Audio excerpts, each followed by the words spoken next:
नमस्कार दोस्तों, स्वागत है आपका A1 JK स्टडीज़ में। आज के वीडियो में हम लेकर आए हैं हिंदी व्याकरण के टॉप 15 क्वेश्चन आंसर जो सभी परीक्षाओं के लिए महत्वपूर्ण होंगे। अगर आप किसी भी परीक्षा की तैयारी कर रहे हैं तो ये वीडियो आपकी सहायता करेगी, इसलिए वीडियो को आप लोग पूरा देखें। इनमें से जितने भी क्वेश्चन का आंसर जानते हैं प्लीज़ कमेंट बॉक्स में ज़रूर दीजिएगा, और चैनल पर नए हैं तो चैनल को भी सब्सक्राइब ज़रूर कर लीजिए। चलिए आगे बढ़ते हैं। आज का आपका पहला सवाल है, बिहारी हिंदी का विकास किस प्राकृत या अपभ्रंश से माना गया है? आपके ऑप्शन से ए शौर सेनी, बी मागधी, सी अर्धमागधी, डी पैशाची। जवाब दीजिए। सही जवाब है ऑप्शन बी मागधी। बिहारी हिंदी का विकास मागधी अपभ्रंश से हुआ है। इस अपभ्रंश से भोजपुरी, मगही और मैथिली जैसी बोलियां विकसित हुई हैं, जिन्हें जॉर्ज ग्रियर्सन ने बिहारी भाषाएं नाम दिया। अगला सवाल, धरती ने खिलाए हैं ज्वलंत लाल लाल पंक्ति में कौन सा अलंकार है? आपके ऑप्शन से ए उत्प्रेक्षा, बी पुनरुक्ति प्रकाश, सी अनुप्रास, डी मानवीकरण। सही जवाब है ऑप्शन बी पुनरुक्ति प्रकाश। पुनरुक्ति प्रकाश अलंकार वह अलंकार है जहाँ काव्य में किसी शब्द को दोहराया जाता है जिसे उस शब्द में घबराहट, आश्चर्य, घृणा या रोचकता का भाव उत्पन्न हो। अगला सवाल, अब लो नसानी अब न नैशो हो में कौन सा रस है? आपके ऑप्शन से ए करुण, बी शांत, सी वीर, डी अद्भुत। सही जवाब ऑप्शन बी शांत। प्रस्तुत पंक्ति में शांत रस है। अगला सवाल, धन्य धन्य किस प्रकार का अव्यय है? आपके ऑप्शन से ए संबोधन बोधक, बी आश्चर्य बोधक, सी हर्ष बोधक, डी शोक बोधक। सही जवाब ऑप्शन सी हर्ष बोधक। धन्य धन्य हर्ष बोधक विस्मयादि बोधक अव्यय है। अगला सवाल, निम्न में कर्मवाच्य का उदाहरण कौन सा है? आपके ऑप्शन से ए पत्र लिखा जाता है, बी राम पुस्तक पढ़ता है, सी सीता पत्र लिखती है, डी मुझसे बैठा नहीं जाता। सही जवाब ऑप्शन ए पत्र लिखा जाता है। कर्मवाच्य में कर्म प्रधान होता है और क्रिया का लिंग, वचन और पुरुष कर्म के अनुसार होता है। विकल्प ए में पत्र कर्म है और क्रिया लिखा जाता है कर्म के अनुसार है। अगला सवाल, लड़की जाए यह वाक्य किस काल में है? आपके ऑप्शन से ए पूर्ण भूतकाल, बी वर्तमान काल, सी संभाव्य भविष्यत काल, डी सामान्य भूतकाल। जवाब दीजिए। सही जवाब ऑप्शन सी संभाव्य भविष्यत काल। लड़की जाए यह वाक्य संभाव्य भविष्यत काल में है क्योंकि इसमें क्रिया जाना के होने की संभावना या इच्छा प्रकट हो रही है। अगला सवाल, चूड़ी अच्छी थी में थी कौन सी क्रिया है?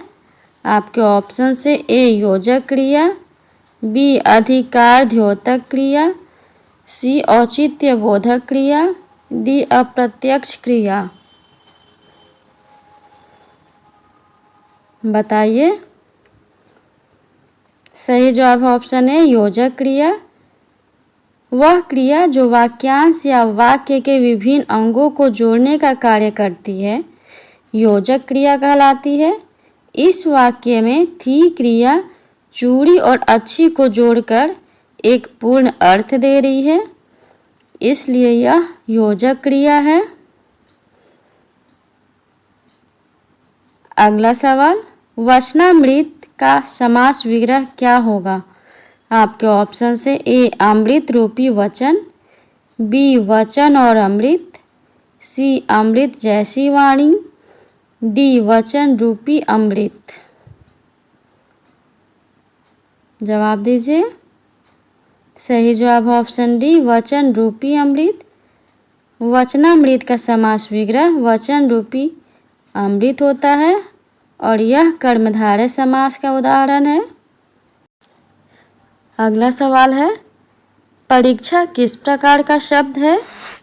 आपके ऑप्शन हैं ए विदेशज, बी तद्भव, सी तत्सम, डी देशज।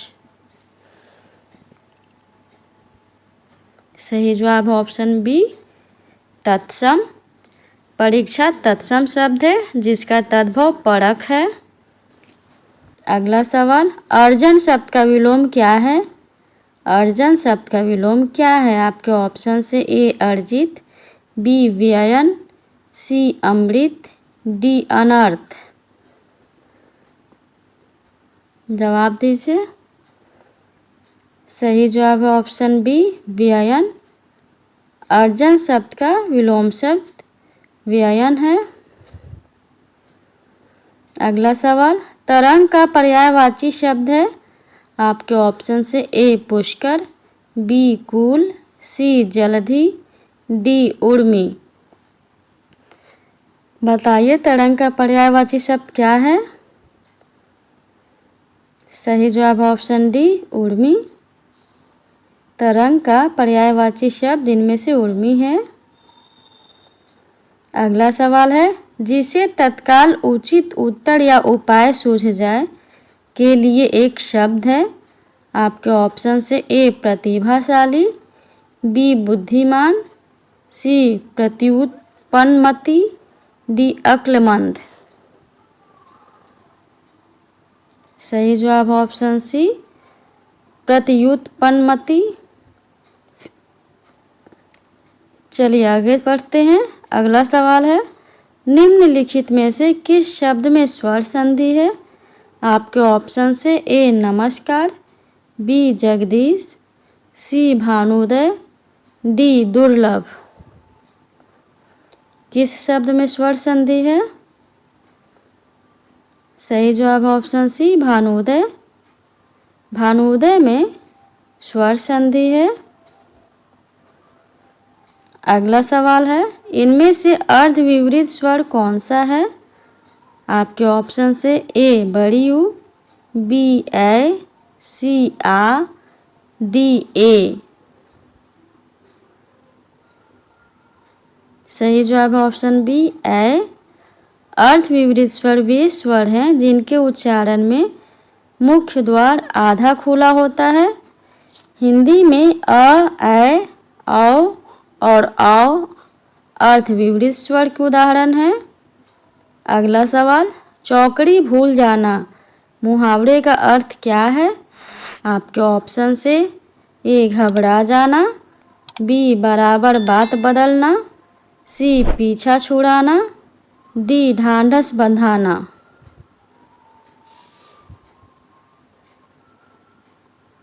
सही जवाब ऑप्शन ए घबरा जाना।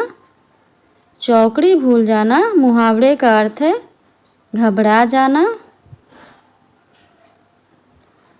आज के लिए इतना ही। अगर वीडियो अच्छा लगा हो तो वीडियो को लाइक और शेयर ज़रूर कर दीजिए और चैनल पे पहली बार आए हैं तो प्लीज़ चैनल को भी सब्सक्राइब ज़रूर कर लीजिए। धन्यवाद।